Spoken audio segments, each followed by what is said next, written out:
This cosmetic bag is made using 2-inch hexagons. They're actually from a kit that we have on the website, but you can of course cut your own, buy your own pre-cut 2-inch hexagons to make this. And I'm going to show you throughout the course of the video how to piece together the hexagon shapes with the Y seam. So if that's something that's been a little bit intimidating or daunting for you, hopefully that's all going to be dispelled and you'll have the confidence to make it. And then we'll make up the very simple makeup bag as well, which I think you can use for so many different reasons, whether it's for makeup or pencils or sewing notions, and what a lovely gift idea that would make as well. So get your hexagons cut or get your kit ordered, and have a look at the details of the exact fabric requirements in the description box below the video, and then let's get sewing. For this project you're going to need 24 2-inch hexagons. Now the 2 inches is measured across the straight side here. If your hexagons are slightly larger or slightly smaller, you may end up with a slightly larger or a slightly smaller bag, but it's only a cosmetics bag, so that really doesn't matter at all. Now I find the easiest way to mark my seam allowance is to literally mark my seam allowance. So I'm going to measure my 1/4 inch or 6 millimeters around all sides of all of my pieces of fabric. As you become a more confident sewer, then you can use just either a dot in the corner, or you could do this just by eye. You'll get to gauge by looking at a seam allowance exactly how wide it is. But I'm just measuring a 1/4 inch all the way around each one of my pieces. It doesn't take very long to do, so it's worth taking the time. I'm just using a biro so you can see exactly where I'm going, but it doesn't actually show through to the right side on this fabric, so maybe do a little test first with your pen, and just to make sure that you can't see it through. Now I've already done this on all of my pieces, as you can see. So what I need to do now is to match up those markings. So I'm going to sew 2 pieces that aren't the same, right sides together. Now if you want to pop a pin in here for perfection, then that's absolutely fine, but basically you're going to sew from this point to this point. So you don't go right to the edge of the seam, you're just going to sew along the lines until they cross over.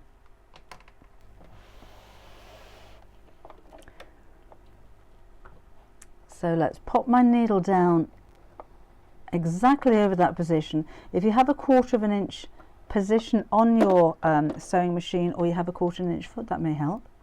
So right down on the spot at the intersection where I marked, and I'm just going to do a couple of inches forwards and a couple of inches backwards, and then sew across that line until I get to the next point and stop, and a couple of stitches backwards.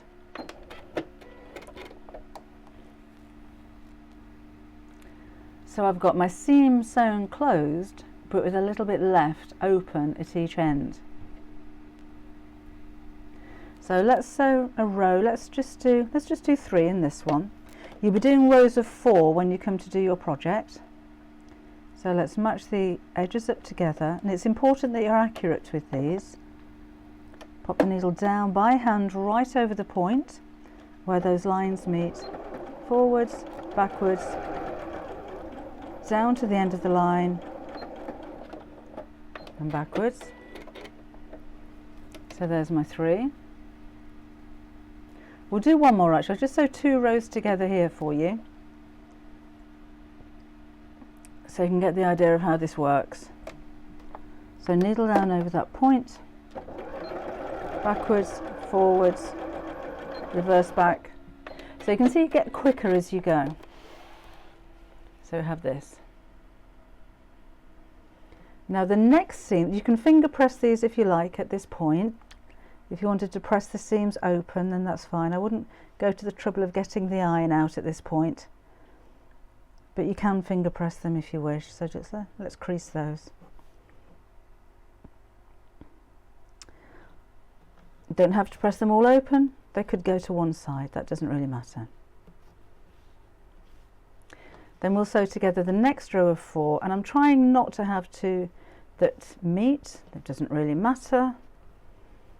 So let's go for 1, 2, 3, 4 like so. And you'll see they're kind of offset a little bit, so when you put these together you'll have 4 kind of to one side, then the next 4 you'll have an extra one here, but that will be cut down to size shortly. So again, let's take these 2 pieces, right sides together. Because you've marked them, if you do find you're more confident putting a pin in there, when you put your pin through that interchange, it should come out in exactly the same spot on the opposite side. And the same with this one. I find this a little bit too time consuming, but if you want absolute perfection, then this may be the way to do it.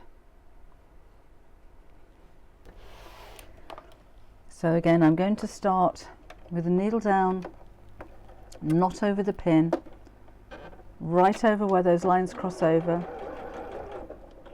and then sew to the next line, stop at the intersection and back a couple of stitches.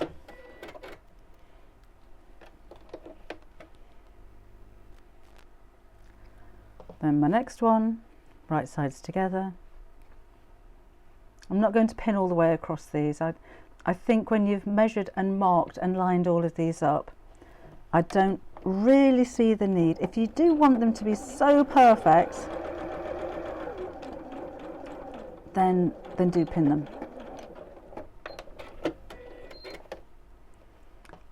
And then the final one on here.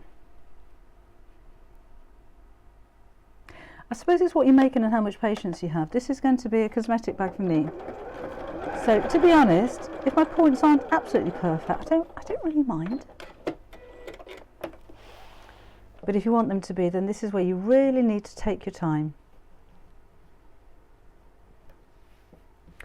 And then we're going to sew these 2 pieces together. And we'll do this one seam at a time. So we're not going to sew all the way across in a zigzag. We're just going to sew at a time. So line these 2 pieces up. I think that looks better. And then we'll take the first 2 pieces as they need to go together and line the edges of the hexagon shape up together. And you'll see that this end will overlap, but again, if I put a pin through where the cross on the line is, that should come out exactly at the same point on the other side. Remember, this seam is open, but because we've measured and marked these, which didn't take very long at all, we know that those lines are going to match up perfectly.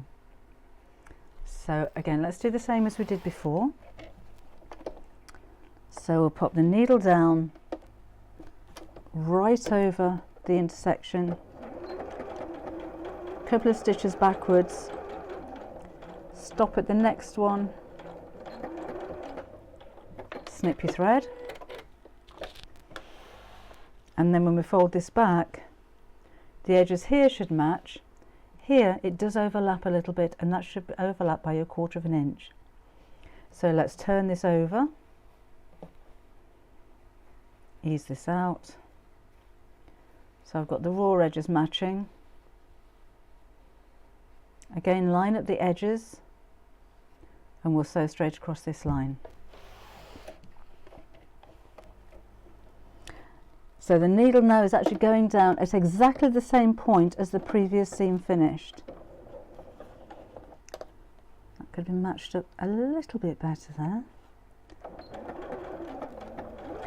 So try not to overlap your stitches, they should finish exactly on the same spot as the previous seam.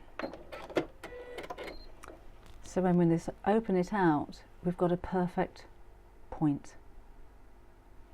So let's do the same on the next one. So we'll line up the edges together. Again, they will overlap by 1/4 of an inch at the end, and we'll sew along that edge. And we'll keep doing this until we get to the end of the row.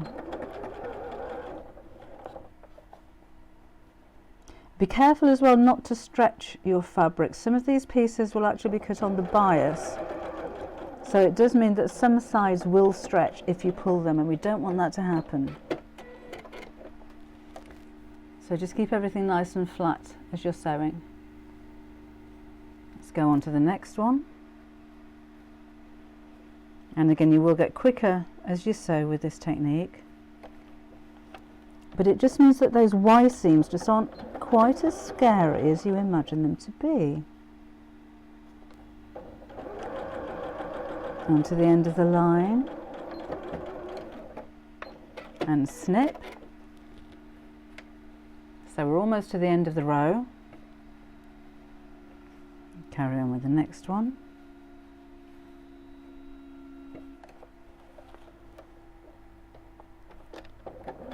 I think it's about just not rushing things,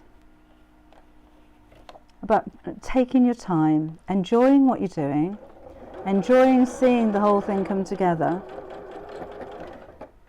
and not worrying particularly. So on to the next one. So we'll fold these two together and sew.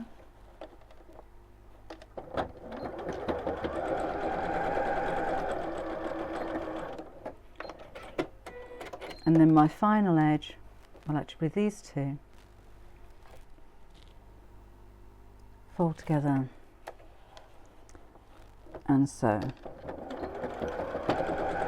And this time I can go right up to the edge because I'm not going to add any more hexagons to this design.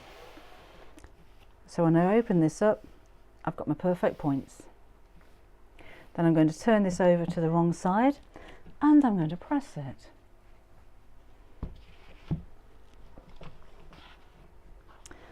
So ideally, you should be pressing this so that you have minimum bulk on the seams where they cross over. So if you can press all in one direction, so they go around in a clockwise or an anti-clockwise direction, that would be good. But you know what? Mine haven't quite worked out that way, and I don't really think it matters. As long as everything's nice and flat.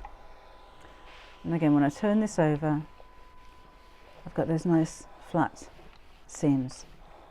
If they happen not to match up perfectly, I'm not too worried about that at all. So we'll carry on putting pieces together in this way until I've got all of my rows sewn together like so. So I've got 1, 2, 3, 4, 5, 6 rows of 4, which is my 24 hexagons.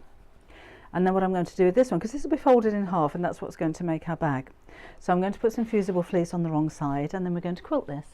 So I'm using H640 and back to the iron. And again, this will be trimmed back, so it's going to be all nice and square. So if you're using H640, it does like steam, which I like. So I'm going to keep everything nice and flat here and just press all of this carefully so it adheres to the interfacing. You can use a wadding or batting if you prefer. You don't have to use the H640. I use Valiseline. You could use any other brand of this type of thing. I do like the way that this is fusible. If I was using a wadding or a batting, I would use a basting spray anyway to hold that in place. So it just makes it so much easier when you've got something that's self-adhesive like this. But I'm not worried about it being kind of a polyester interfacing, because this isn't a quilt, it's going to be a makeup bag. So it can be a little bit firmer than your 80-20 waddings and that kind of thing.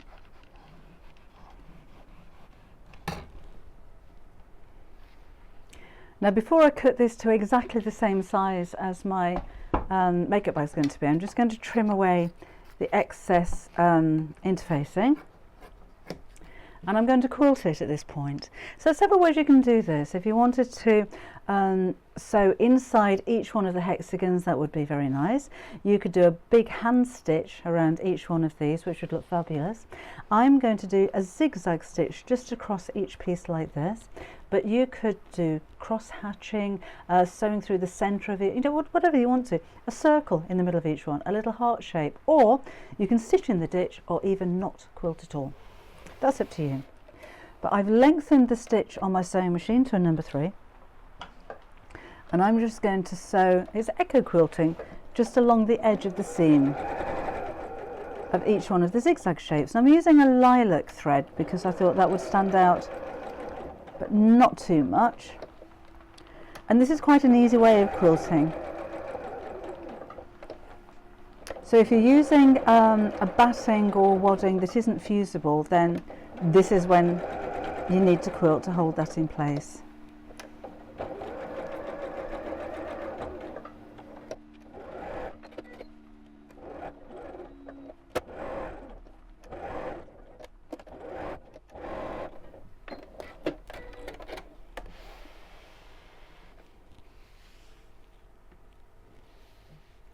Then this, if I get my cutting mat up, I'm going to cut down to the largest size that I can. So I'll take my longest ruler and rotary cutter, and let's trim to make this square. So I'm cutting off half triangles, which seems a little bit of a waste, but I'm also trying to line this up so that it's straight with my cutting mat as well. I'm going to cut down here and swizzle this around, and we'll cut off the points of this side to make that square. And I'm measuring, or I'm lining up my ruler here so I know that that's the right angle. Turn around again. It's easier if you don't have to move this around on your mat. Line this up and make sure that's square.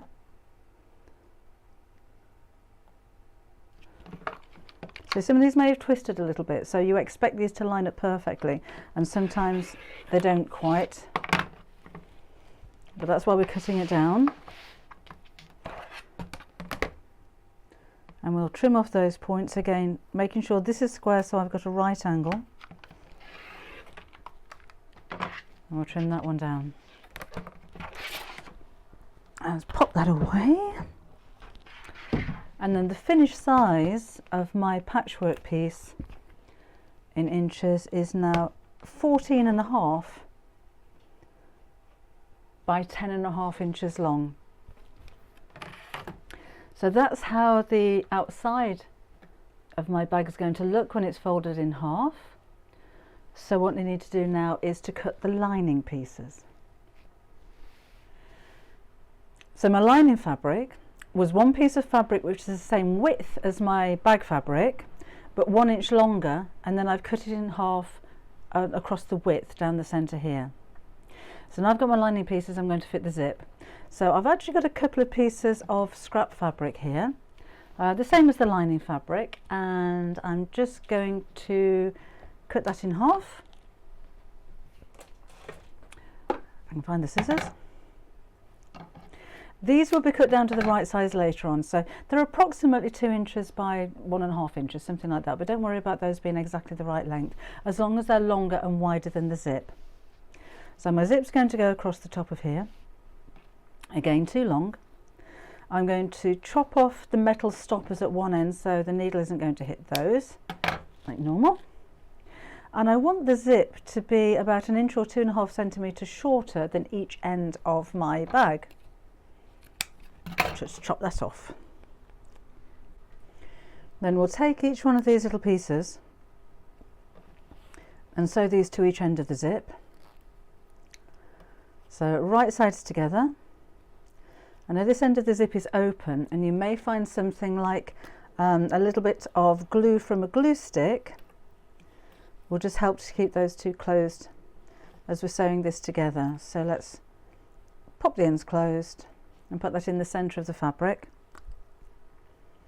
and then a little bit more glue. This does wash out, it's a fabric glue, and that's going to go face down on the opposite side, and then we'll sew straight across the end here.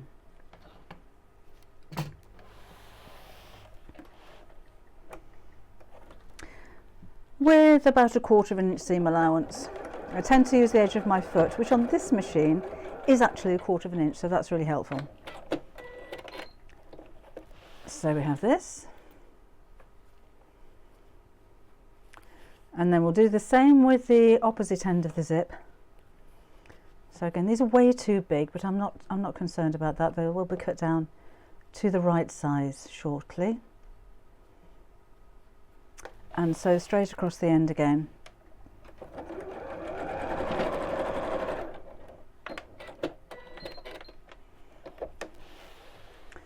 And open this out. And I'm just going to finger press that. And then I can trim these pieces to the same width as the zip. I'll cut the length down in a little while. These are actually rather long, but I find it easier to have bigger pieces of fabric here and cut them down to the right width and the right length, and trying to sew with pieces that are, you know, about 1 inch square, which is all those are going to end up being. So I'm just going to again use a little bit of glue on my glue stick just to hold those ends flat together. Don't rush out and buy a glue stick just to do this with, but if you do have them, they're very handy for things like this. And then we'll take the outside of our bag and we're going to place our zip facing down, so the slider is facing down to the top, and arrange this so that the zip's sitting centrally. In other words, so these two lengths of fabric here are the same distance apart.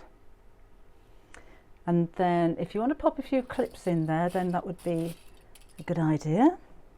Or you can pin through this, that's not a problem. So I'll just hold this in place with a couple of clips. And then I'm going to sew straight down the centre of the zip tape.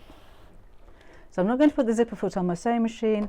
I'm going to use the stitch width button to swing the needle over to the left hand side, and that means I can sew along the centre of the zip tape without the foot being over the coil of the zip.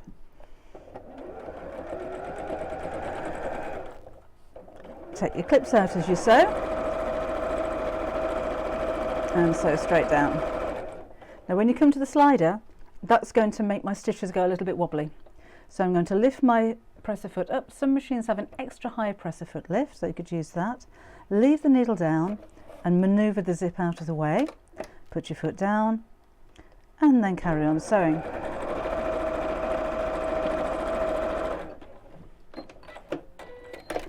And now I can actually trim these ends off so that those tabs are the same width as my fabric. You see what I mean about it being easier to have a larger piece of fabric and trim it down than to try and sew exactly with little pieces of fabric like this. I'm going to fold this over and sew the second half of the bag to the remaining side of the zip tape. Pop a few pins in there if you like. Make sure the edge here is lining up. And we'll do exactly the same, so straight down the centre of the zip tape. So I'm just lining up the edge of the zip with the edge of the fabric as I go. Now I'm coming up towards the slider, so needle up, manoeuvre that out of the way. Oh sorry, foot up, not needle up, leave your needle down. And then sew along the rest of the tape. So now I've got a tube with the zip in the centre. Then I'm going to take one of my lining pieces and sew that to one side of the fabric, so face down, so it's right sides together, and line up. I'm just going to move that slider out of the way for this one, show you why in a sec. So line up the raw edges together with one side of the zip. And I like to sew from the side that I've just sewn so I can already see where the stitches are. So line those up. I'm going to flip it over. Just keep drawing up the raw edges so they're together here. And sew straight across the same stitch line that I've already sewn. So just keep moving this so that the edges line up as you're sewing. I can feel when I'm going to get to that slider. So let's stop, needle down, foot up, put your hand inside, grab hold of the slider and push it right out of the way, and then we can carry on sewing to the end.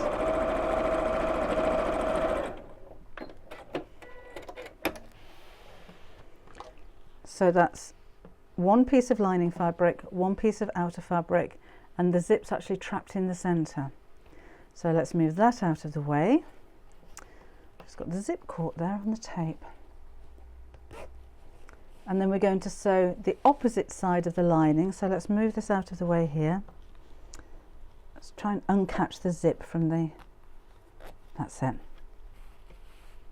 And then the second side of my lining is going to go on the opposite side of the zip. So I've got lining, zip, outer. Lay that flat, turn it over, and just like before, I'm going to sew from the same side that I've just sewn so I can see exactly where I'm sewing. Lining up the edges together, and like before, when I come up to the zip pull, which is about here, foot up, needle down, maneuver that out of the way, and sew to the edge.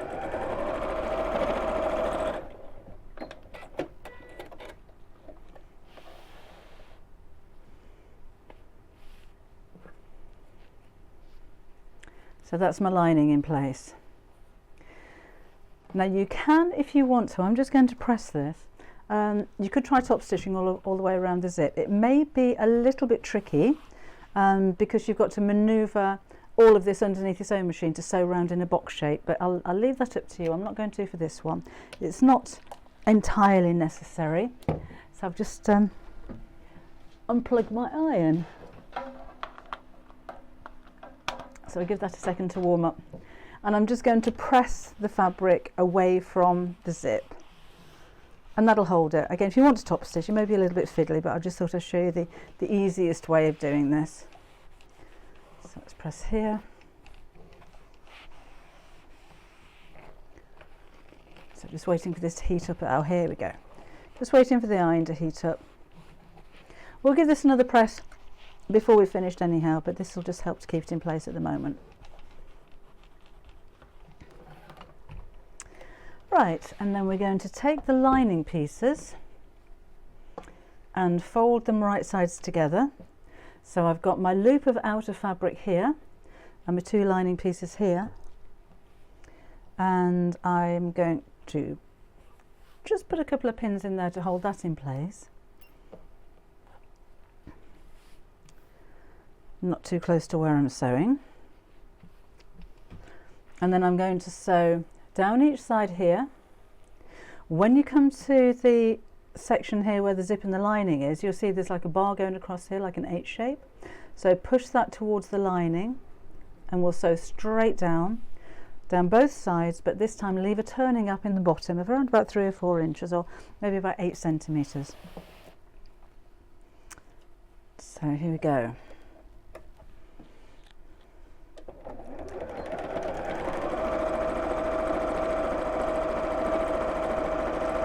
And I'm using about 1/2 inch centimetre. It doesn't have to be exact for a project like this. Oh, one thing I do need to do is to have the zip open. Yes, it is. Let me just open that up a little bit more. You can kind of fiddle around with that if you forget, so don't worry too much, but it's an awful lot easier to sew with the zip open because then you can turn it the right side out easily when we come to finish. So down to the bottom corner. Let's turn around with the needle down. And there's my turning gap. Let's skip across here a little bit. And back to the other side. Turn around. Again, coming up to where the end of the zip is, push that towards the lining. And sew straight to the bottom of the bag.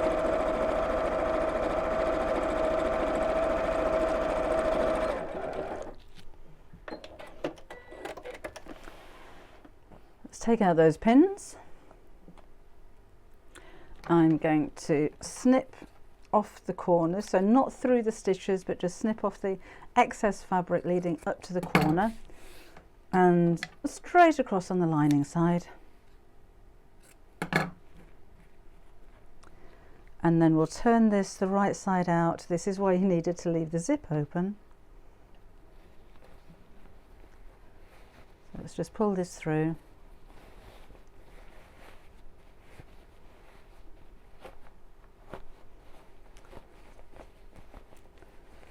Then I'll have a gap in the lining that I need to sew closed. Let's just push out those points. They should be nice and pointy now. You could, so I'm just getting my turning tool. You could square off the bottom of this if you wanted to, but I wanted to keep the shape of the hexagons, and I thought making the base square might spoil that a little bit, but that's an option if you know how to do that, then you could do. And let's take the opening here. If you want this to be completely invisible, then do use a ladder or a slip stitch and sew this by hand. I'm simply pulling the edges of the gap away from each other, and I'm just going to machine sew. But again, if this is something that you're going to sell, you may want to sew that by hand and make that seam completely invisible. This is something you're going to use yourself, then you're not going to see the bottom of it because it'll have something in it all the time. So I wouldn't worry about a few machine stitches across the bottom there. And then we'll push the lining inside the bag. Push those corners out with the fabric tabs on the end of the zip. Makes it a little bit neater than the zip actually disappearing into the seam, which is an option, and that's something that I've done before, and that's, you know, absolutely fine, nothing wrong with it, but it does help to keep the bag a little bit flatter when you have fabric tabs on the end. And then you can zip that over. A nice idea, I think, if you have any, would be to put a very fine ribbon through the end of the zip. I might do that in just a second actually when I find some. You know, when you have when you buy a garment and it's got those ribbon straps to hold it onto the coat hanger in the shop, they are perfect to thread through the end of a zip like this. But that actually, iron can go off. Doesn't need pressing again, I think that's fine.